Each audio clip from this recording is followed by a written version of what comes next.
What up, cucks? A video a day keeps the hater getting paid, you know what I'm saying? And today, we're going to talk about a personal favorite topic of mine, and that is VMs, vanilla midgets, alright? Now, let's be real, right? Wrestling has always been a diverse form of entertainment, you know? We've had white people, we've had black people, Hispanics, Asians, men, women, straight people, gay people, plumbers, firefighters. We've got everybody in wrestling, right? So there's nothing wrong with the occasional smaller wrestler. Absolutely not. That's perfectly reasonable. There's also nothing wrong with the occasional Andre the Giant or Omos or, you know, Viscera or Yokozuna or Hornswoggle, right? Everything that exists in the extremes is good for wrestling, right? So if you have like a character who is, I don't know, extremely gay as a character, right? Or you had a character who's extremely conservative or extremely patriotic or extremely tough, right? Extremes work well with wrestling, right? And it's okay to have a person who's extremely small, like Rey Mysterio, for example, right? Like, you know, in the context of serious wrestlers, or extremely small in the context of comedy wrestlers like Hornswoggle, right? And it's even okay, and personally I support the contention that sometimes these extremes, even the small extremes, should be rewarded with world titles. Rey Mysterio is a great example. Then we've got other people like Shawn Michaels and things like that. But one thing that nobody should be is a vanilla midget, right? I would even extend it to say that you shouldn't even be a vanilla giant. There should be no vanilla anything in wrestling, right? But because of the extremes in society, we might be more okay with tolerating a vanilla giant like Omos, right? Omos sucks. He has no personality. I've always said this. He's never going to be the next Big Show like everyone wants him to be. It's absurd, right? This guy has zero personality. I don't even think he understands what's going on. He always has this confused look on his face, right? Like, I'm sure he's a nice guy. I'm sure he's a smart guy. But when you see him on TV, he just seems like an idiot. He's a big guy with no personality, so the idiot part of the big guy takes over, right? Because big guys have to wrestle like idiots, like they have to run into turnbuckles and things like that, right? And when you have no personality to match that comically, right? Then you add nothing to the table. So it's not just vanilla midgets, it's also vanilla giants, right? But we can tolerate, you know, a vanilla giant like Omos because in the world, there's probably like a few thousand people at best the size of Omos. So he gets a boost by virtue of the fact that he is bigger than everybody, and this is a rarity, right? Rey Mysterio also gets a similar boost. Rey Mysterio, I think he's cool, but Rey Mysterio's never been, like, great on the mic. I mean, to be fair, he's better than literally every other masked wrestler in history. That goes without saying, right? But, I mean, except for, like, obviously Eddie Guerrero. I'm talking about the ones that were our actual masked wrestlers that are presented as such, right? Now, but he's not known for that, right? But likewise, he can do things that are incredible, so we tolerate it.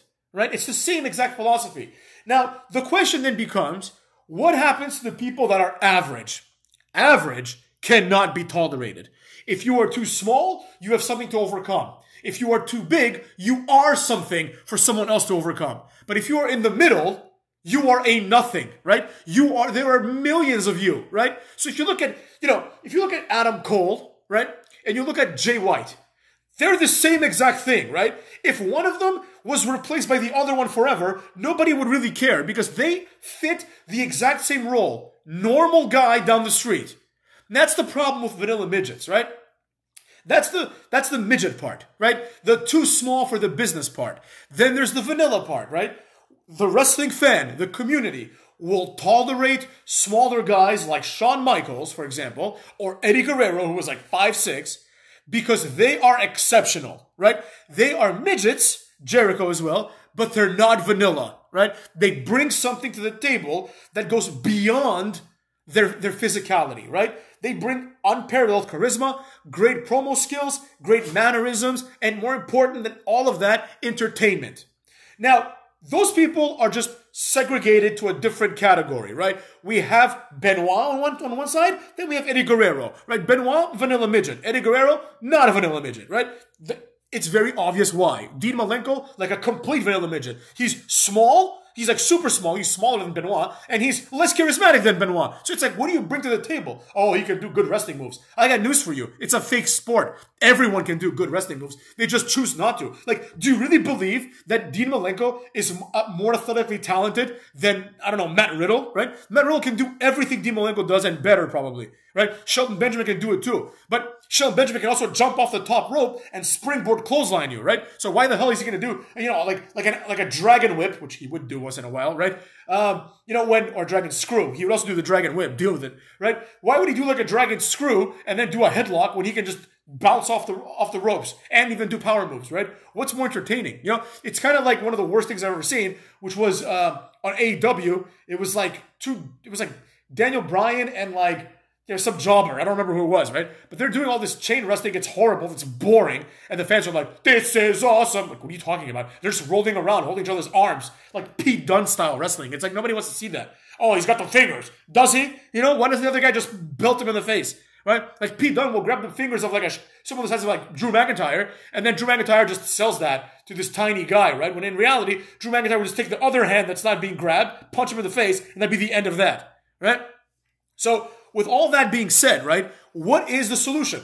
The solution is more variety, right? We can tolerate the occasional vanilla midget too. We've been doing it forever. Benoit was in the company for a long time, right? There's countless other vanilla midgets, especially the Attitude Era, like Steve Blackman, right? He was kind of boring, and he wasn't like, a giant by any means, right? There's a lot of vanilla midgets. Very few in the Attitude Era, now that I think about it, but enough, right?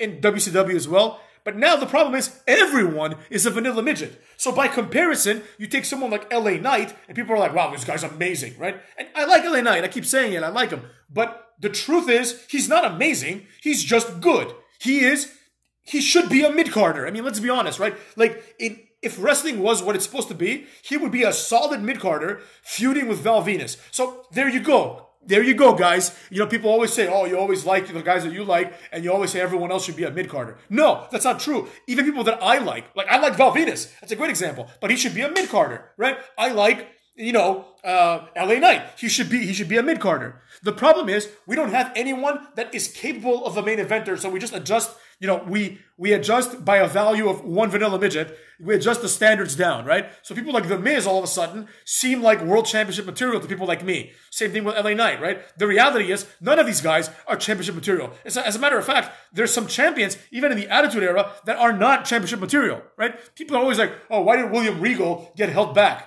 I don't know. That's a good question. He actually is great, because who cares about the fact that he can do like a leg lock 100 ways, 100 different ways, right? Who cares? The fact is, William Regal's charismatic and entertaining. That's all that matters. Like his work with Tajiri, some of the best things in the Attitude Era, if you ask me, right? But the truth is, there are some wrestlers that were champions that it's like, well, why is this guy champion? Like, I don't really know. A great example of this would be someone like Jericho, right? During the invasion. He wasn't quite there. You know what I mean? Like, he was a catchphrase machine, but he had spent his entire career being buried by The Rock. He had got himself over. He was on the same level as LA Knight now. And his push came in an undeserved way. His real push came, and it was fair, right? He should have made event at WrestleMania against Triple H. That was silly, right? Like, he was a mid-carder, you know what I mean? Like, and that's how you know. Because right after that, he went to feuding with, like, Shelton Benjamin, you know what I mean? So, but he hit his peak in like 2009 when he came back, right? And he did his best work. So it's okay to be a vanilla midget for now, or to be okay for now. You can always improve, right? But especially the vanilla part. But the truth is, we have too many vanilla midgets, and nobody wants to improve, because you look to your left and it's just another guy like you. You look to your right, just another guy like you. So it's like, why would I improve? You have both Adam Cole and Adam Page. You don't need both. You really don't. Right? You can literally do what you're doing with MJF with Adam Page. You could do it with Adam Page. You don't need Adam Cole. He doesn't add anything to this. Right? You don't need more than one of these guys. Just like WWE has no reason to sign MJF. You have The Miz. You have The Miz. He's better in every way. He's better looking. He's better in the ring. He's more charismatic. He's more marketable. He's more famous. He's more accomplished. Like, in wrestling, right? He's better in every capacity. So why do you need him? Oh, he's old. So what? You haven't used it for the last 10 years. What are you going to do with MJF, right? The truth is, a lot of people skate through the vanilla midget radar detector, right? Because there's too many vanilla midgets. So, you know, it's like those gazelle, right? If it's one gazelle, the lion can see the gazelle from far away in the Serengeti. But if it's a herd of gazelle, the lion can get confused, right? Because, oh my God, where's the smallest gazelle? I don't know which one it is. They're all small. They're all tiny. I'm a lion. They're all gazelle. So the truth is that all we need to improve this is just to infuse a few people that are neither vanilla nor midgets. Or if you can't find these people, find some vanilla giants or find some vanilla or some midgets that aren't vanilla, right? Find some Shawn Michaelses. Find some of this. And that's what they're trying to do. That's why Adam Cole has gotten jobs, because people want to pretend that he has like some sort of charisma. It's the strangest thing. I can't understand it. But let's look at the tag team division, right? You have two dorks, FTR, right? Now compare them to the Legion of Doom. Compare them to the Legion of Doom, right? The Legion of Doom would murder them. You know, LOD, the Road Warriors, they would murder them. They're better than them at everything. So the ridiculous suggestion that FTR is one of the best tag teams of all time is just stupid. It's straight up stupid. It's inexcusable, right? It's like, you know that the Dudleys are better than them at everything. They're better on the mic. They're better in promos. They're better in the ring, right? They're more entertaining. They have more, like 100 times more charisma. Both of them, right? So it's like, in what world is FTR better, right? Why? Because they beat Phoenix and Penta El Zero Miedo, who has like a different name every week? No, they're all jobbers. They're all vanilla midgets, right? That's the problem. The problem is, we don't have, like, the tag team example is a perfect example, because we don't have any more big tag teams, right? They tried doing it with, like, the Bludgeon Brothers, which was a horrible idea, but that's what we need. We need a tag team. Like, why don't they push Veer Mahan and whatever, Sangha, or whatever his name is, the other guy, right? Why don't they push them? One of them is like 6'8", the other one's like 6'4". They look like animals. They look like beasts, right? And all of a sudden they're there and they're feuding with, like, you know, like Idris Enofe and like the other guy, who they would eat in 10 seconds if they wanted to, right? Have a big tag team come and run roughshod through everybody, just to run through everybody, right? That's what we need. And then the vanilla midgetry of the rest of the tag team division can have some space. You know, there can be one vanilla midget team who just works together really well, like a Buddy Murphy and the other guy, remember them? Right? They can win the title, someone of that caliber. But wrestling cannot exist if everyone is the same, right? Like, why would I care, for example, once Adam Cole finishes this horrible feud with what's his face, with MJF, right? Why would I care who MJF's next feud is if the next guy is Sammy Guevara or Jay White, right? Or who cares, right? It's the same thing. Or Roderick Strong or whatever, Kyle, the guy from Undisputed Era, whatever, like I forget his name, Kyle Fletcher, whatever his name is. That guy, right? Kyle, what's his name? Kyle O'Reilly. There you go. I was confusing with Bobby Fish, right? Like, why would I care who the next guy is, right? If it's the same guy. So that's the problem, right?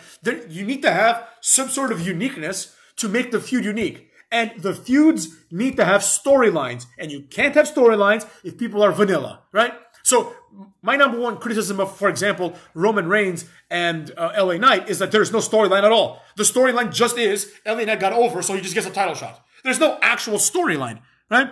Like, why are they fighting, right? It's just Roman Reigns has to fight someone, so the next guy in line is LA Knight? Sorry, not interested. I don't care at all who the next guy in line is. If I cared about that, I would be watching football, right? But I don't. I watch wrestling because there's storylines, right? It'd be better if, for example, LA Knight, I don't know, slept with Roman's wife, right? Something lowbrow like that gets the heart going, guys. It gets it going. You can't have a show where people are just doing things because they're just next in line. That's boring. That's lame. Even in boxing and UFC, they try to promote the fight by getting personal. In wrestling, the one place where getting personal is like the centerpiece, because they're all playing characters. It's not real. They don't get personal there. And when they do, it's something stupid like Bray Wyatt, rest in peace. Bray Wyatt being like, oh, Roman, you like to have tea with your daughter. And I don't like that. Like some stupid thing like that. Like, what is that all about, right? Have things that make sense and have storylines. That's how you combat the vanilla midget problem. And of course, more importantly, every big guy you can find, get them and push them. There's no excuse as to why Powerhouse Hobbs is not the world champion in AEW. And it's MJF. There's no excuse. It's just you look at the two and you're like, oh, Powerhouse Hobbs would completely murder this guy. He's better in the ring. That's not even close. Powerhouse Hobbs actually does wrestling moves, right? Instead of like headlock takeovers, which I guess is a wrestling move, right? And like we have people like Daniel Bryan getting mainstream appeal for the last few years, getting TV time, and it's like, dude, why doesn't like Luchasaurus Just like, here's how Daniel Bryan should be booked. He should come onto the ring and cut a promo. Luchasaurus should come in there, right? Daniel Bryan should try to do the yes kicks. Luchasaurus should no-sell them, grab him by the throat, choke slam him. Pick him up, choke slam him. Pick him up, choke slam him, take off his mask, right? Christian comes in saying, what the hell's going on? Grab Christian, choke slam him. That's what should be happening with Luchasaurus. That should have happened like 2 years ago, right? Instead, he's like an idiot dressed as a dinosaur, right? It's like, why? You're 6'5" or whatever he is. You're built like a horse, and it's like, oh, I'm just okay being a dinosaur, and then I'm okay being Christian's lackey. All of a sudden, he has motivations. So get out of here, man. We need vanilla midgets, and more importantly, the few non-vanilla midgets need to be treated as such, right? No longer is it acceptable for like Andrade to beat, I don't know, to beat like, Big Cass, whatever his name is now, like Big Will, whatever his name is. Like, that guy. Like, there's no reason why he should be beating him. What should be happening is this. Big Cass comes in, big boots Andrade. Then Roosh comes in, he big boots Roosh. Then whoever else is in that group comes in, he big boots them, grabs them all, power bombs them one by one, stacks them up, puts his foot on them, asserts his dominance. That's what should be happening. But instead, it's like, oh, can Big Bill, or whatever his name is, can Big Bill or Big Will, can he beat, like, Serpentico? Like, what are you talking about? What are you talking about? Get out of here, Vanilla midgets have ruined wrestling because their prevalence is too high in numbers. Get wrecked.